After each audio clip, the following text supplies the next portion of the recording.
தெப்பக்காடு வனப்பகுதியில் மான் கூட்டத்தை விரட்டிய சுற்றுலா பயணிக்கு வனத்துறை 15,000 அபராதம் விதித்துள்ளது.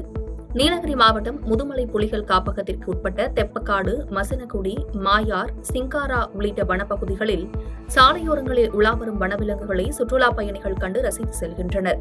இந்நிலையில் முதுமலை புலிகள் காப்பகம் தெப்பக்காடு வனப்பகுதியில் சாலையோரத்தில் மான்கள் கூட்டம் மேய்ச்சலில் ஈடுபட்டிருந்தபோது ஆந்திராவிலிருந்து வந்த சுற்றுலா பயணியில் ஒருவர் மான்கள் கூட்டத்தை பார்த்த ஆர்வத்தில் மேய்ச்சலில் ஈடுபட்டிருந்த மான்களை நோக்கி ஓடியுள்ளார்.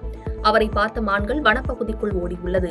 இந்த வீடியோ சமூக வலைதளத்தில் வைரலான நிலையில் வனத்துறையினர் சுற்றுலா பயணிக்கு 15,000 ரூபாய் அபராதம் விதித்து எச்சரித்து அனுப்பியுள்ளனர். மேலும் சாலை ஓரங்களில் வனவிலங்குகளை கண்டால் அவற்றிற்கு எந்தவித தொந்தரவும் அளிக்கக்கூடாது என்றும் மீறுபவர்கள் மீது கடுமையான நடவடிக்கை எடுக்கப்படும் எனவும் வனத்துறையினர் எச்சரிக்கை விடுத்துள்ளனர்.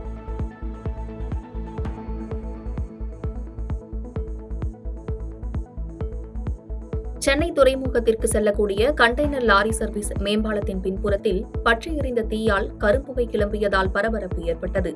சென்னை காசிமேடு மீன்பிடி துறைமுகம் காவல் நிலையம் பின்புறம் உள்ள சென்னை துறைமுகத்திற்கு செல்லக்கூடிய கண்டெய்னர் லாரி சர்வீஸ் ரோட்டில் பாலத்தின் பின்புறத்தில் இருந்த லாரி டயர் மற்றும் விசைப்படகின் கழிவு ஃபைபர் பொருட்கள் திடீரென தீப்பற்றி எரிந்துள்ளது.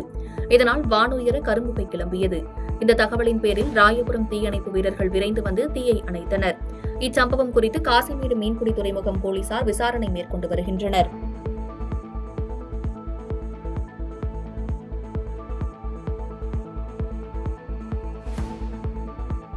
திண்டுக்கல் மாவட்டம் நத்தம் யூனியன் அலுவலகம் எதிரே தமிழக வெற்றிக் கழகம் நத்தம் நகரம் சார்பில் மக்கள் தலைவரின் தங்கைகளுக்கு வளைகாப்பு என்ற பெயரில் வளைகாப்பு விழா நடைபெற்றது.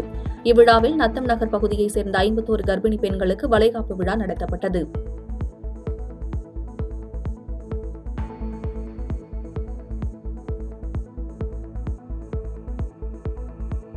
கன்னியாகுமரி மாவட்டம் மேல ஆசாரிப்பள்ளத்தில் புனித மிக்கேல் அதிதூதர் ஆலயத்தின் முன்பு பெண்கள் உட்பட ஊர் மக்கள் உண்ணாவிரத போராட்டத்தில் ஈடுபட்டனர்.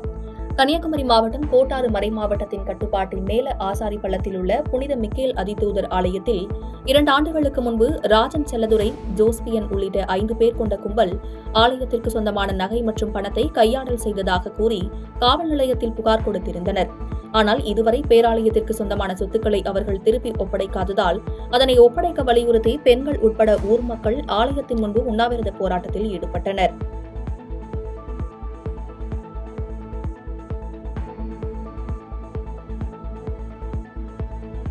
தமிழக துணை முதல்வர் உதயநிதி ஸ்டாலின் பிறந்த நாளை முன்னிட்டு சேவல் சண்டை போட்டி நடைபெற்றது. தமிழக துணை முதல்வர் உதயநிதி ஸ்டாலின் பிறந்த நாளை முன்னிட்டு திமுக சார்பாக தேனியில் மாநில அளவிலான சேவல் சண்டை போட்டிகள் நடைபெற்றது. இந்த போட்டியில் தேனி, மதுரை, திண்டுக்கல், சிவகங்கை, ராமநாதபுரம் உள்ளிட்ட மாநிலத்தின் பல்வேறு மாவட்டங்களைச் சேர்ந்த 300க்கும் மேற்பட்ட சேவல்கள் பங்கேற்றன. விறுவிறுப்பாக நடைபெற்ற இந்த போட்டியில் வெற்றி பெற்ற சேவல்களுக்கு பல்வேறு சிறப்பு பரிசுகள் வழங்கப்பட்டது.